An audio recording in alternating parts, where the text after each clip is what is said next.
हौसला न हार कर सामना जहां। सुरेश जी गुनगुनाते हुए रीमा को चाय का कप पकड़ाया। लो रीमा बेटा, चाय पी लो। और यह सिर्फ मैं गाना नहीं गुनगुना रहा था, बल्कि तुम्हारे लिए कह रहा था। लेकिन पापा, मैं कैसे सबका सामना करूं? आते जाते सब लोग मुझ पर ताना कसते। मैं लड़की हूं तो क्या, तो हर बात पर मुझ पर ही उंगलियां उठेगी। देखो बेटा, जितना तुम दुनिया और लोगों की बातों पर ध्यान देगी, उतना ही तुम खुद को तकलीफ पहुंचाओगी। तुम सबकी बातों को सोचकर अपनी तबीयत खराब कर लोगी, लेकिन इस बात से किसी को जरा सा भी फर्क पड़ने वाला नहीं है। जमाना ही ऐसा है, इसलिए सिर्फ तुम अपने बारे में सोचो। आइए पढ़ते हैं कहानी की ओर। इस कहानी की नायिका है रीमा, जो कि अपने सास ससुर सुरेश जी और सास निर्मला जी के साथ रहती है। और रीमा काफ़ी पढ़ी लिखी और समझदार लड़की थी, और वह शादी से पहले सुरेश जी के ऑफिस में ही काम करती थी। सुरेश जी रीमा का व्यवहार बहुत पसंद था। वे मन ही मन उसे अपनी बहू के रूप में देखते थे। एक दिन मौका पाकर जब रीमा ऑफिस से घर जाने के लिए लेट हो गया, तो सुरेश जी उसे घर तक छोड़ने का बहाना लेकर उसके माता पिता से मिलने चले गए, ताकि उसे रीमा के बारे में और उसके परिवार के बारे में सारी जानकारी मिल जाए। रीमा के माता पिता से मिलकर उनके विचारों से सुरेश जी बहुत प्रभावित हुए। सुरेश जी का बेटा नितिन भी एक मल्टीनेशनल कंपनी में सीनियर मैनेजर की पोस्ट पर था। सुरेश जी ने नितिन को रीमा के बारे में बताया। अच्छे आधुनिक विचारों वाला लड़का था, और वह भी चाहता था कि उसकी भावी पत्नी अपने पैरों पर खड़ी हो। और फिर ऊपर से सुरेश जी रीमा को अच्छे से जानते और समझते भी थे। नितिन के एक दो दोस्तों ने अपने माता पिता की सहमति के बिना लव मैरिज की थी, जिसकी उनके माता पिता को पूरी तरह से टूटते हुए भी देखा था। इसलिए उसने मन ही मन फैसला लिया था कि जब भी वह शादी की लड़की से करेगा, क्योंकि उसकी नज़र में यह अधिकार माता पिता को मिलना चाहिए, और माता पिता से बढ़कर अपने बच्चे के लिए अच्छा जीवन साथी और कोई नहीं चुन सकता। जब उसे पता चला कि सुरेश जी रीमा को पसंद करते हैं, तो उसने बिना समय गवाए सुरेश जी को शादी के लिए हाँ बोल दिया। सुरेश जी की खुशी का ठिकाना ही नहीं रहा। उन्होंने तय समय पर नितिन और रीमा की शादी करवा दी, और सुरेश जी और उनका परिवार आधुनिक विचार के थे, इसलिए शादी के बाद रीमा उसी तरह से नौकरी करती रही जैसे शादी से पहले करती थी। सुरेश जी ने कभी भी रीमा को ससुर की तरह ट्रीट नहीं किया, बल्कि वे उसे अपनी बेटी की तरह मानते थे। रीमा शादी के बाद बहुत खुश थी, लेकिन जब वह एक बहू के रूप में आई तो सुरेश जी से कुछ भी कहते हुए हिचकिचाती थी। तभी एक दिन सुरेश जी ने रीमा को अपने पास बुलाकर कहा, देखो बेटा, माना कि अब रिश्ते में तुम मेरी बहू और मैं तुम्हारा ससुर हूँ, लेकिन तुम्हारा बेबक बोलना मुझे बहुत पसंद आया था। आज के समय में लड़कियों को ऐसा ही होना चाहिए। तुम मेरे साथ वैसा ही रहो जैसे अपने पापा के साथ रहती हो, ठीक वैसे ही जिद करो, एक बेटी की तरह मुझसे रूठो, क्योंकि मेरी ज़िंदगी में एक बेटी की कमी हमेशा मुझे खलती थी, और अब मैं वह कमी पूरा करना चाहता हूँ। अपने ससुर के मुंह से यह बातें सुनकर रीमा उनके गले में लग गई और अपने आप को बहुत ही भाग्यशाली समझती थी कि उसको इतना प्यार करने वाला ससुराल मिला है। उसकी सासू माँ निर्मला जी भी रीमा और नितिन में कभी भी कोई भेदभाव नहीं करती थी। वक्त अपनी गति से चले जा रहा था कि एक बार किसी एक्सीडेंट में नितिन की मौत हो गई। पूरा परिवार पूरी तरह से बिखर गया था। रीमा तो एकदम चुप हो गई थी, लेकिन जब उसने अपने सास ससुर की हालत देखी तो उसे रहा नहीं गया। वह उन्हें हर कदम पर हौसला देती। अपने दिल की तकलीफ और दर्द को अपने सुरेश जी और विमला जी भी अपनी बहू के दर्द को अच्छे से जानते थे और वे उनकी खुशी के लिए ही मुस्कुराते रहती थी। यह भी भली भांति समझते थे। इसलिए अब वे दोनों धीरे धीरे इस दर्द से खुद को उभार रहे थे। धीरे धीरे रीमा ने अपने आप को घर तक ही सीमित कर लिया।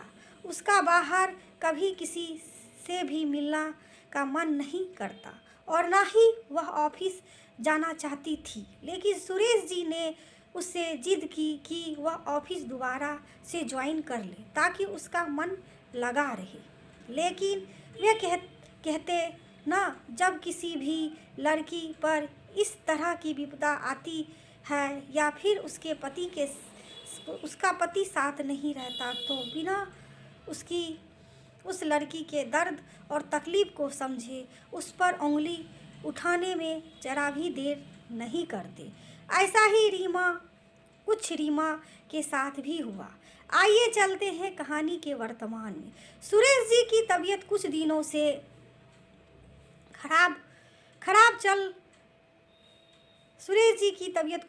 से खराब ठीक नहीं चल रही थी। इसलिए वे दफ्तर न जाकर घर पर ही कुछ दिनों के लिए आराम कर रहे थे। रीमा भी उनकी देखभाल करना चाहती थी, लेकिन उसकी सास निर्मला जी ने उसे यह कहकर मना कर दिया, रीमा बेटा, तुम्हारे पापा का ख्याल रखने के लिए मैं हूँ घर पर। तू जाकर ऑफिस का काम संभालो, हमारी बिल्कुल चिंता मत करो। मुझे पता है कि अब तुम हमारा बेटा हो, लेकिन जब भी कोई ज़रूरत होगी तो मैं तुम्हें फ़ोन कर दूंगी। अब तुम शांत से ऑफिस जाओ, यहाँ की चिंता मत करो। रीमा भी चुपचाप ऑफिस के लिए निकल गई। उस दिन शाम को एकदम से मौसम खराब हो गया और बारिश हो रही थी। रीमा को ऑफिस से निकले थोड़ी देर हो गई। जैसे ही वह बाहर आई तो देखा गाड़ी का टायर पंचर हो गया था और ऐसे में वह कर भी क्या सकती थी। तभी उसके सहकर्मी राजीव ने उसे घर तक छोड़ने के लिए कहा। रीमा के पास और कोई चारा नहीं था और उसे घर भी जल्दी पहुंचना था, क्योंकि उसे अपने ससुर जी की बहुत चिंता सता रही थी। इसलिए वह राजीव की बातें मानकर उसके साथ गाड़ी में घर आ गई। जैसे ही गाड़ी के आगे रुकी, आसपास के कुछ लोगों ने रीमा को देखकर बातें बनाना शुरू कर दिया। घर के अंदर आते हुए रीमा के कानों में कुछ आवाज़ें पड़ी। हाय देखो तो कितनी बेशर्म लड़की है यह, हमें तो इसका चाल चलन पहले ही सही नहीं लगता था। हाँ सही कहा है, अपने ऐसी लड़कियों को तो सिर्फ मौका मिलना चाहिए बाहर निकलने का। पति को मरे हुए कुछ समय भी नहीं हुआ, इसने तो दूसरे लड़कों पर डोरे डालना शुरू कर दिए। पता नहीं सुरेश जी और निर्मला जी को इसके कारनामे क्यों नहीं दिखाई देते हैं। खैर हमें क्या, उनके घर की इज्जत। अब घर की बहू को इतना सर चढ़ाएंगे तो बहुत तो नाचेगी ही ना। धीरे धीरे अपने सारे रंग दिखा देगी। इतनी जली कटी बातें सुनने के बाद भी रीमा कुछ नहीं बोली और चुपचाप घर के अंदर आ गई। अब कैसी तबीयत है पापा? रीमा ने पूछा। मैं ठीक हूँ बेटा, लेकिन तुम्हारी आवाज़ ऐसी क्यों लग रही है? कुछ नहीं हुआ क्या? नहीं पापा, सब ठीक है, बस थोड़ा थक गई हूँ। कपड़े चेंज करके आती हूँ, फिर आपसे बातें करती हूँ। ऐसा बोलकर वे अपने कमरे में चली गई और वहाँ जाकर पूरी तरह से टूटकर रोने लगी। वह रीमा जो हर बात पर गलत बात का विरोध करती थी, वह लड़की जो किसी भी तरह की गलत बात सुनकर बिना जवाब दिए घर नहीं आती थी, आज कैसे वे चुपचाप खुद के चरित्र पर उंगली उठने के बावजूद भी सब कुछ सुन सहकर घर आ गई। खुद का ऐसा रूप देखकर खुद हैरान थी, क्योंकि इतना बदल गई थी वह। आज उसका खुद से सवाल करने का मन कर रहा था, मैं पहले तो ऐसी नहीं थी। अगर नितिन मेरा साथ समय से पहले छोड़कर चले गए तो इसमें मेरी क्या गलती? क्या उनके जाने से मेरे चरित्रहीन हो गई हूँ? क्यों लोग बिना सोचे समझे किसी के बारे में कुछ भी धारणा बना लेते हैं और बिना उसके दर्द तकलीफ जाने कुछ भी बोलने से पहले एक बार भी नहीं सोचते? यह सब सोचते सोचते कब उसकी आंखें लग गई उसे भी नहीं पता चला। जब वह सुबह उठी तो उसके सास ससुर उसके पास आ गए। सुरेश जी ने पूछा, क्या हुआ बेटा, कोई परेशानी है क्या? नहीं पापा, सब ठीक है। तुम मेरी बेटी हो, चाहे तुम कुछ कहो ना कहो, लेकिन तुम्हारी आंखें मुझे सब बता रही है। रोते रोते रीमा ने सारी बातें अपने सास ससुर को बता दी और कहने लगी, पापा मम्मी, अब से मैं ऑफिस नहीं जाऊंगी, प्लीज़ मुझे घर पर ही रहने दीजिए, मुझसे अब यह सब और सहन नहीं होगा। तभी सुरेश जी ने कहा, मेरी बेटी इतनी जल्दी कैसे हार मान सकती है? मैं तुम्हारा ससुर नहीं पिता हूँ। अब से तुम अपनी ज़िंदगी खुलकर जियोगी, बिना इस घटिया मानसिकता वाले लोगों की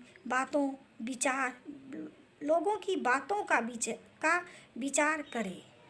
मुझे मेरी वही बेवक और बिना डरे अपनी बात कहने वाली रीमा चाहिए। जब हम बुरी तरह से टूट गए थे तो तुमने हर पल अपना दर्द छुपाकर के हमारा हौसला बढ़ाया, एक बेटी की तरह हमारा ख्याल रखा। अब हमारा भी फर्ज बनता है कि एक माता पिता होने का फर्ज निभाएं और तुम्हारी ज़िंदगी में खुशियाँ भर दे।